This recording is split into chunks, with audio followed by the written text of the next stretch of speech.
अब प्रतिस्थापन विधि से समाकलन के कुछ एग्जाम्पल कर लेते हैं।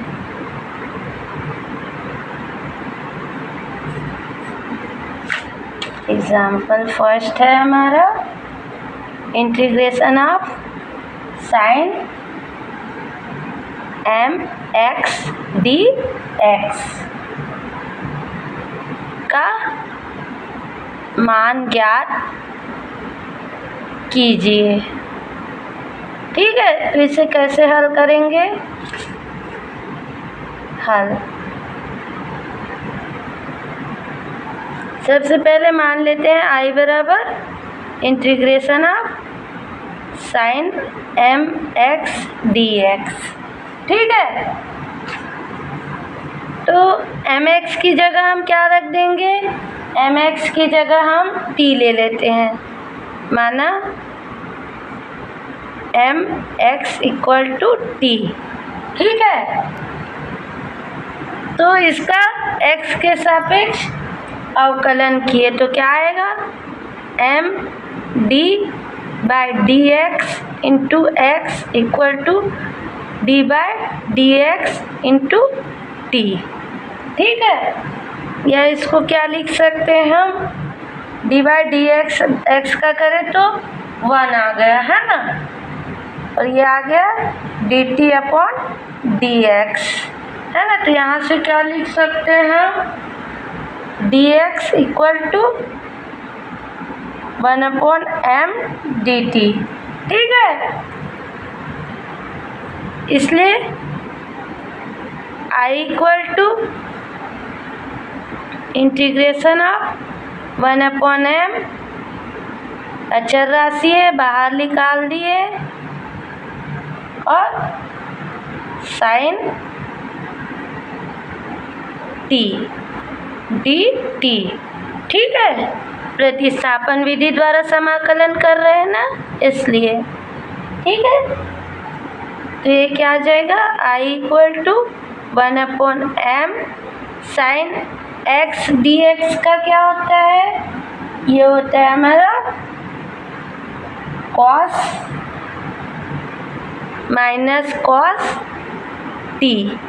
ठीक है, क्योंकि integration of sine x d x equal to minus cos x से। ठीक है, अब t का मान रख देंगे यहाँ, तो ये क्या आ जाएगा? I equal to 1 upon m cos t का मान क्या है? t बराबर एम एक्स, चूँकि t equal to m x. ठीक है, और समाकलन का c। ठीक है, तो ये होगा हमारा answer. Next, integration of under root a x plus b d x का मान ज्ञात कीजिए। ठीक है, तो हल क्या होगा?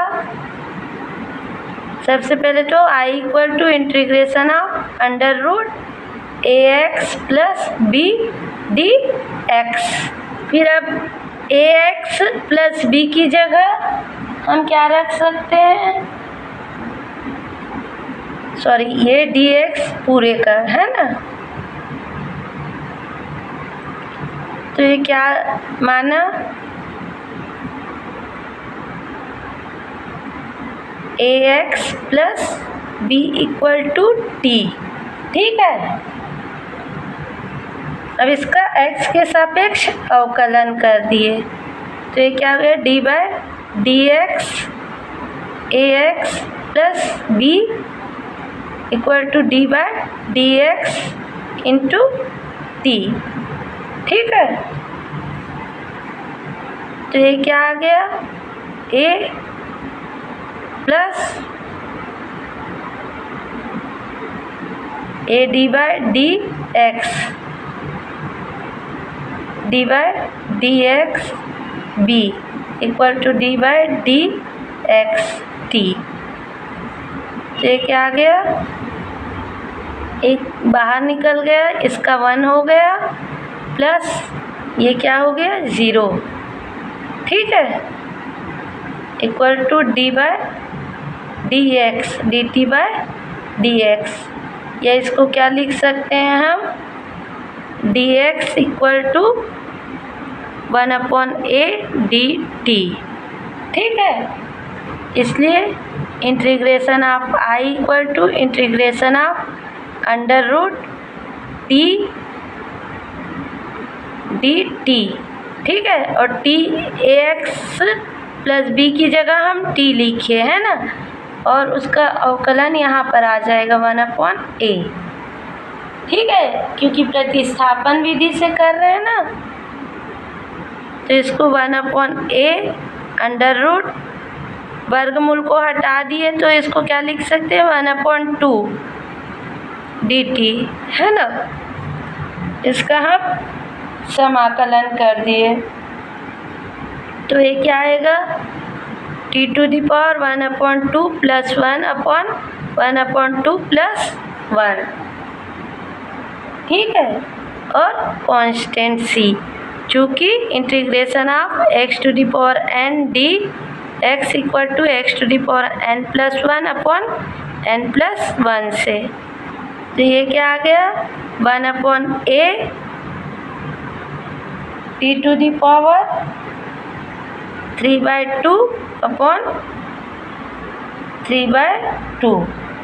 ठीक है। तो ये क्या हो गया, ये ऊपर चला गया 2 3/2a 2 t⁻³ और t का मान रख दिए तो ये क्या आ जाएगा 2, t का मान क्या रखेंगे ax प्लस b⁴/2/a, ठीक है, और यही होगा हमारा, और प्लस कांस्टेंट का c, ठीक है, मैं भूल गई थी, आप लिख लीजिएगा, ये होगा हमारा आंसर। थर्ड क्वेश्चन है हमारा integration of tan² 2x minus 3 dx का मान ज्ञात कीजिए।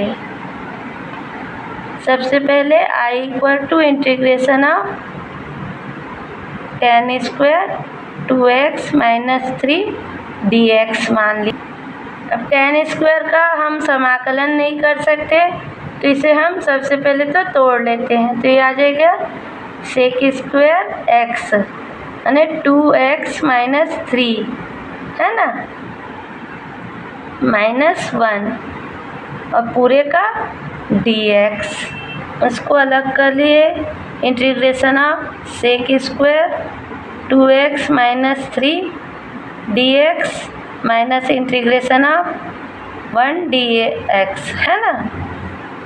अब माना let 2x minus 3 equal to t, अब x के सापेक्ष समाकलन किए तो अवकलन किए तो क्या आ गया d/dx 2x minus 3 equal to d/dx into t, तो ये क्या आ गया 2 माइनस 0 इक्वल टू dt/dx, ठीक है। तो यहाँ से क्या आ गया dx इक्वल टू 1/2 dt, इसे दे देते हैं 1, इसे दे देते हैं इक्वेशन 2, तो इक्वेशन 2 में मान रखने पर तो integration of sec² t dt, ठीक है, और इसका हम निकाल चुके हैं, और यहाँ पर क्या आ गया 1/2, ठीक है, माइनस इंटीग्रेशन ऑफ 1 dx, तो ये क्या आ गया 1/2 sec square t d t का tan टी और इसका x के सापेक्ष x, ठीक है, और समाकलन का c। तो ये आ गया 1/2 tan टी का, tan लिख दिए, t का, t की जगह हम क्या लिख सकते हैं 2x minus 3 minus x plus c। ये आएगा हमारा answer. Integration of e⁻²x plus 3 dx का मान ज्ञात कीजिए, ठीक है। तो हल I = integration of e⁻² plus 3 dx, ठीक है। अब लेट यहाँ पर माने 2x प्लस 3 = t रखने पर इसका d/dx अवकलन कर लिए। 2x plus 3 = d/dx to t, ठीक है। तो ये क्या आ जाएगा हमारा 2 = d/dx dt/dx और ये आएगा हमारा dx = 1/2 dt। अब dx और t का मान इसमें रखेंगे समीकरण। तो I = dx की जगह 1/2 इंटीग्रेशन ऑफ e⁻t और dt, ठीक है। तो ये आ गया 1/2 e⁻t, dt का क्या होगा e⁻t, चूँकि integration of e⁻x dx = e⁻x से, ठीक है। और इसमें t का मान रख दिए तो 1/2 e⁻t का मान क्या है 2x प्लस 3, ठीक है। और समाकलन का c, ठीक, आंसर। नेक्स्ट क्वेश्चन है हमारा integration of sec square 7 - 4x dx, ठीक है। तो इसे आप लोग बनाएंगे, है ना, अभी हम बनाए थे, सेम वैसे ही बनेगा। इसका आंसर आएगा I = -1/4 tan 7 - 4x plus c, ठीक है। नेक्स्ट क्वेश्चन है हमारा integration of 3x plus 2 to the power 5 dx का मान ज्ञात कीजिए। I = integration of 3x plus 2 पूरे का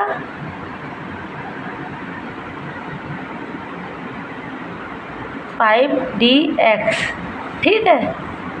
तो लेट माना 3x प्लस 2 = t, इसका अवकलन कर दिए x के सापेक्ष।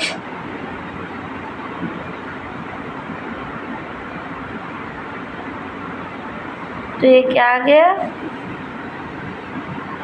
3 = dt/dx और ये आ गया dx = 1/3 dt, ठीक है।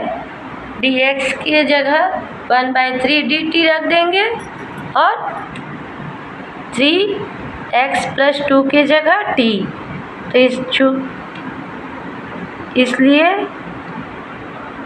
इंटीग्रेशन ऑफ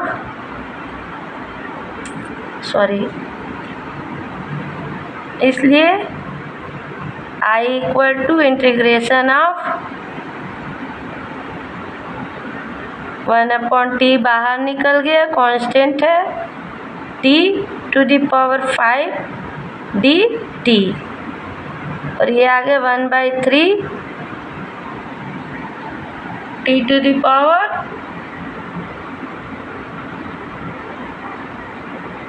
5 + 1/5 + 1 प्लस c, चूँकि integration of x to the power n equal to dx equal to x to the power n+1/n+1 से। ठीक, तो ये आ गया 1/3 t to the power 6/6 plus c और t का मान रख देंगे और ये 6 दूनी 12 6 18 1/18 t to the power t का मान क्या आ गया, t का मान है 3x + 2 to the power 6 plus c,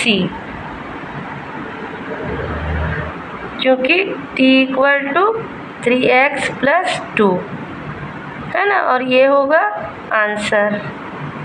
ठीक, ये जो आया आंसर होगा। 7वां क्वेश्चन है integration of e to the power 2x dx का मान ज्ञात कीजिए। तो ये आप लोग बनाएंगे, इसका आंसर आएगा I equal to 1/2 e to the power 2x plus c। ठीक है। 8वां क्वेश्चन है integration of cos 2x + 3 dx का मान ज्ञात कीजिए।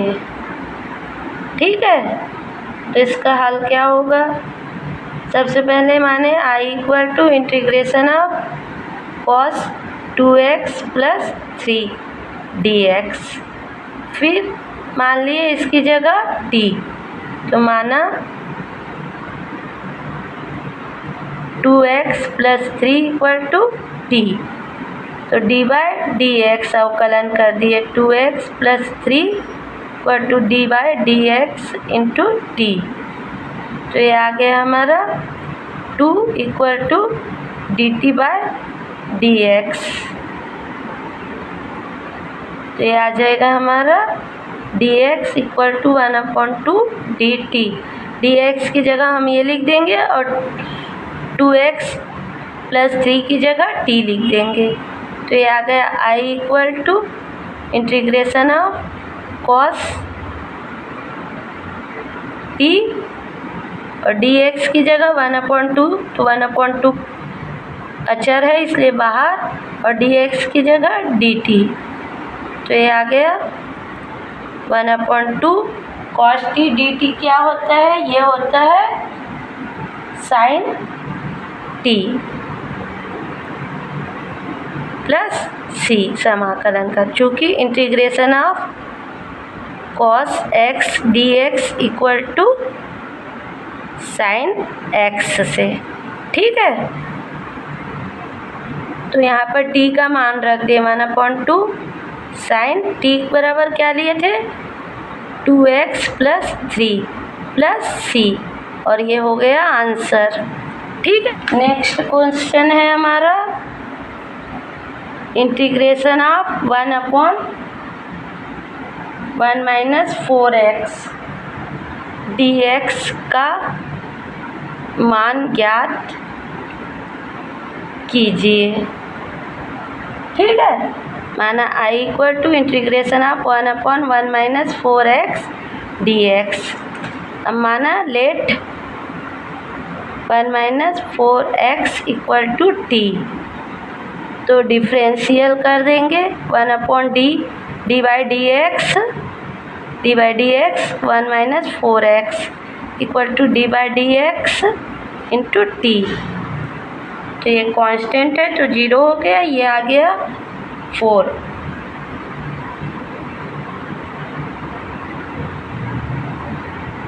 डी एक्स बराबर डी टी, और ये क्या आ गया हमारा d x equal to 1/4 d t. D x की जगह 1/4 डी टी लिख देंगे और 1 माइनस 4x की जगह t, इसलिए I equal to integration of 1/4 constant है तो बाहर आ जाएगा और 1/t डी टी। तो ये क्या आ गया, ये आ गया हमारा, अच्छा यहाँ पर माइनस है, यहाँ पर माइनस है ना, तो यहाँ भी माइनस हो जाएगा, तो ये माइनस भी बाहर आ गया। तो माइनस 1/4 log t, चूँकि integration of 1/x dx equal to log x से, ठीक है। माइनस 1/4 log t का मान रख दिए, t का मान क्या है 1 minus 4x plus constant c समाकलन का, ठीक, चूँकि t equal to 1 minus 4x, और ये है आंसर, ठीक। अब नेक्स्ट क्वेश्चन है हमारा integration of sin 2x dx का मान ज्ञात कीजिए, ठीक है। तो क्या करेंगे, हल I equal to integration of sin 2x dx, ठीक है। Late 2x equal to t, अब इसका अवकलन कर दिया d by d x 2x equal to d by d x T. तो ये क्या आ गया 2 equal to d t by d x, या इसे लिख सकते हैं डी एक्स बराबर 1/2 डी टी, ठीक है। अब डी एक्स का मान रख देंगे और टी का मान है ना, तो क्या आ जाएगा, इसलिए I equal to integration of